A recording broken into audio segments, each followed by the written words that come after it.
আমরা হরিজন, তাই এখানে এই শ্মশানে ব্রাহ্মণ, বৈষ্ণব, মাহেশ্ব এদের শবদাহ করা হয়, কিন্তু হরিজনের শবদাহ করা হয় না। সেখানে আমাদের স্থান নেই। সে স্থানটা কোথায় না আমরা কিনে করেছি। সরকারি জায়গা আছে, সবার অধিকার আছে। এটা সরকারি শ্মশান চুল্লিতে মৃতদেহ সৎকারে বাধার অভিযোগে উত্তেজনা ছড়ালো। অভিযোগ গ্রামের একাংশের বিরুদ্ধে। বৃহস্পতিবার সকালে এই অভিযোগে উত্তেজনা ছড়ায় দাঁতন 2 নম্বর ব্লকের তুর্কা পঞ্চায়েতের খন্ডরুই এলাকায়। যদিও পরে দাঁতন থানার পুলিশ ঘটনাস্থলে পৌঁছে মৃতদেহ সৎকারের ব্যবস্থা করে। স্থানীয় ও প্রশাসন সূত্রে খবর, বুধবার রাতে এলাকার বাসিন্দা শঙ্কর ঘোড়াইয়ের মৃত্যু হয়। দীর্ঘদিন ক্যান্সারে ভুগছিলেন। স্থানীয়রা জানাচ্ছেন, গ্রামে পৃথক 2টি শ্মশান রয়েছে। একটিতে সরকারের পক্ষ থেকে শ্মশান চুল্লি করে দেওয়া হয়েছে। সেই শ্মশানে বৃহস্পতিবার সকালে পরিবারের লোকজন মৃতদেহ সৎকার করতে এলে গ্রামের অন্যান্য সম্প্রদায়ের মানুষজন বাধা দেন। তাতেই উত্তেজনা ছড়ায়। পুলিশ এসে পরিস্থিতি সামাল দেয়। পরে মৃতদেহ সরকারি শ্মশান চুল্লিতে পোড়ানো হয়েছে। মৃতের পরিবারের এক সদস্য বললেন, আমরা নিচু সম্প্রদায়ের বলেই সরকারি শ্মশানে দেহ পোড়াতে বাধা দেওয়া হয়। পরে পুলিশ এসে দেহ পোড়ানোর ব্যবস্থা করে।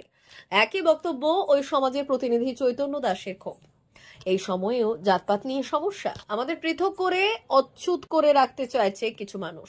যদিও বিষয়টি নিয়ে প্রশাসন জানাচ্ছে একটি সমস্যা হয়েছিল, পরে মিটে যায়। তুর্কা পঞ্চায়েতের প্রধান ওয়াহেদা বিবি বললেন, সরকারি শ্মশানে সবার অধিকার আছে। বিষয়টি জানার পর পদক্ষেপ করা হয়েছে। আমরা হরিজন, তাই এখানে এই শ্মশানে ব্রাহ্মণ, বৈষ্ণব, মাহেশ্ব এদের শবদাহ করা হয়, কিন্তু হরিজনের শবদাহ করা হয় না। এবারে আমাদের পূর্বপুরুষ থেকে একটা শ্মশান আমাদের আছে, আমাদেরকে এই শ্মশান দেয়নি।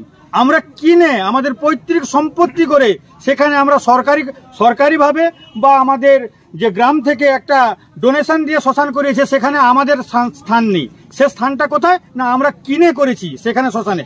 যখন দেখলাম সরকারি অনুদানে এখানে একটা শ্মশান চুল্লি তৈরি হয়েছে, আমরা জানি সরকার যেখানে চুল্লি তৈরি হবে সেখানে সব জাতেরই, শুধু হিন্দু মুসলমান নয়, শুধু হিন্দু যারা আদিবাসী হতে পারে, আপনার হরিজন হতে পারে, যে কেউ সবাই এখানে পুড়তে পারে। কিন্তু এরা এসে আমাদের ব্রাহ্মণ, মাহেশ্ব বা আপনার বৈষ্ণব লোক, তারা এসে আমাদেরকে বাধা দিচ্ছে। এখানে ব্যারিকেড করে দাঁড়িয়ে আছে, আমাদেরকে পোড়াতে দেবে না। তার জন্য আমরা প্রশাসনের দ্বারস্থ হয়েছিলাম। ওনাদেরকে অসংখ্য ধন্যবাদ। তারা এসে আজকে সলভ করে দিয়ে গেছেন। আমাদের আর কোনো বাধা থাকলো না। আমরা চিরাচরিতভাবে যতদিন আমরা থাকবো এখানে, আমরা আমাদের জাতের যত সব আসবে এখানে পড়ানো হবে। কারা বাধা দিয়েছিল? এই বাধা দিয়েছিল এখানকার বৈষ্ণব সমাজ, ব্রাহ্মণ সমাজ, মাহেশ্ব সমাজ, এরা এসে বাধা দিয়েছিল। এরা বাধা দিচ্ছে যে আমরা হরিজন, যে শ্মশান চুল্লি হয়েছে সেটা ব্রাহ্মণদের জন্য পোড়া হবে, সেটা বৈষ্ণবদের জন্য পোড়ানো হবে, হরিজনদের জন্য নয়, আদিবাসীদের জন্য নয়। তারা তার অন্য জায়গায় পড়াবে।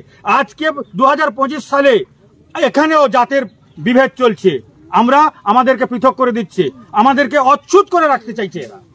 ওরা যে পোড়াতে দিবেনি ইয়েটাকে, ডেড বডিটাকে, এটা সরকারি অনুদান জায়গা, সরকারি জায়গা আছে। যেহেতু মুখ্যমন্ত্রী এটা চুলি দিয়েছে, সেই জন্য ওরা কেন আমরা করতে দিব না, যেহেতু হাড়ি জাত বলে ওরা শ্মশান করতে দিবেনি সেখানটায়। সেইভাবে আমরা বলছি সরকারি জায়গা আছে, যেহেতু সবার অধিকার আছে। আমরা যখন সকালবেলা খবর পেয়ে দাঁতুন আইসিকে খবর দিয়ে হলো, আইসি এলো, তার ফরেস্টার সব নেমে এসে ওদের সঙ্গে করলো কিনা এটা সরকারি আছে, সবার অধিকার আছে, আবার পোড়ানো যাক। সেই জন্য ওরা না বলছে কিনা আমরা পোড়াতে দিবনি। এই নিয়ে ঝামেলা হয়েছিল, সেখানে উপস্থিতও হয়েছিল সবাই।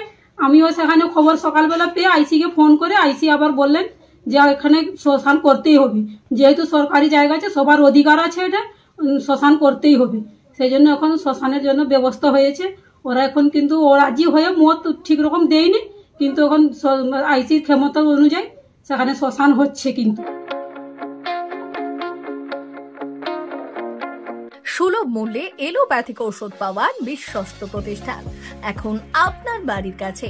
সুস্বাস্থ্য ফার্মেসি, বেলদা, সবুজপল্লী, বেলদা, পশ্চিম মেদিনীপুর। এখানে সমস্ত ধরনের এলোপ্যাথিক ঔষধ পাওয়া যায়। এছাড়াও কলকাতা সহ বিশেষজ্ঞ চিকিৎসক বসছেন এখানে। ডক্টর অরিন্দম ঘোষ কলকাতার পিজি হাসপাতাল থেকে আসছেন। গাঁটে ব্যথা, শিরার টান, কোমরে ব্যথা, কাঁধে কনুয়ে ব্যথা, লিগামেন্টে চোট, আর্থারাইটিস, স্পন্ডিলাইসিস, ডায়াবেটিক নিউরোপ্যাথি, অসারতা ও নার্ভ বিশেষজ্ঞ ডক্টর অরিন্দম ঘোষ প্রতি 15 দিন অন্তর শুক্রবার বিকেল 4টায় চেম্বার করছেন। এছাড়াও প্রতি মাসের দ্বিতীয় ও চতুর্থ বুধবার সকাল 10টায় কলকাতা SSKM হাসপাতাল থেকে আসছেন নার্ভো ব্রেনের সমস্যাজনিত যে কোনো রোগের বিশেষজ্ঞ ডক্টর অরূপ বসাক। পুরুলিয়া মানসিক হাসপাতালের সঙ্গে যুক্ত ডক্টর অরূপ বসাক। এখানে চেম্বার করতে আসছেন মেডিসিন, ডায়াবেটিস ও ফিজিশিয়ান ডক্টর অতীশ বসাক। প্রতি রবিবার সকাল 11:30টায় চেম্বার করছেন সুস্বাস্থ্য ফার্মেসিতে। সুস্বাস্থ্য ফার্মেসি, বেলদা, সবুজপল্লী, বেলদা, পশ্চিম মেদিনীপুর। যোগাযোগ করুন 7501361433 এই নম্বরে। ওড়িশার জ্যোতি হসপিটাল ও বালেশ্বরের খ্যাতনামা গ্যাস্ট্রোএন্টারোলজিস্ট ডক্টর কুমার পাত্র এখন বেলদাতে চেম্বার করছেন।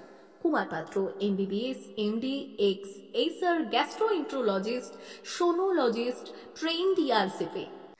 আসছেন আগামী 3রা আগস্ট রবিবার বিকেল 3:30 অনুকূল মেডিকেলে, Deuli hospital road, Belda, SDPO অফিসের কাছে। প্রতি ইংরেজি মাসের প্রথম রবিবার বিকেল 3:30 চেম্বার করছেন চিকিৎসক কুমার পাত্র। চিকিৎসকের পরামর্শ পেতে আজই চলে আসুন বেলদা অনুকূল মেডিকেলে। যোগাযোগ করুন এই নম্বরে 8597553607 অথবা 9382656206।